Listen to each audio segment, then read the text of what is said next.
যে দিনটা শেয়ার করছি সেটা হলো দার্জিলিংয়ের দ্বিতীয় দিন। দার্জিলিংয়ের দ্বিতীয় দিনে আমার শরীর প্রচণ্ড অসুস্থ হয়ে যাওয়ায় আমি আমার বাবা মাদের সঙ্গে কিন্তু সাইট সিনে যেতে পারিনি।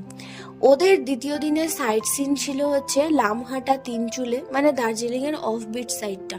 খুব লাকিলি ওরা এই সাইট সিন করতে পেরেছিল, কারণ আমাদের প্যাকেজের রক গার্ডেন ছিল। রক গার্ডেনের রাস্তাটা খারাপ হয়ে যাওয়ার কারণে আমাদের ট্রাভেল এজেন্সি রক গার্ডেনের বদলে লামহাটার সাইডটা ঘুরিয়ে দিয়েছিল। আর আমি যেহেতু সারাদিন প্রায় অসুস্থই ছিলাম, আমি দুপুরবেলার দিকে খেয়ে দিয়ে একটু ম্যালের দিকে গেছিলাম। এই ম্যালের দিকে এখানেই কিন্তু কালকে খুব বড় একটা প্রোগ্রাম হচ্ছিল, তোমাদের সাথে আমি আগের ভিডিওতে শেয়ার করেছি কত ভিড় ছিল। আজকের কনসার্টটা শেষ হয়ে যাওয়ার কারণে কিন্তু ম্যালটা অনেকটাই গোছগাছ করে পরিষ্কার পরিচ্ছন্ন করে দিয়েছে। দুপুরবেলা ম্যালে সবাই কিন্তু ঘোড়া চড়ছিল, কেউ কেউ ঘুরতে এসেছিল, এমনি জাস্ট ঘুরতে এসেছিল।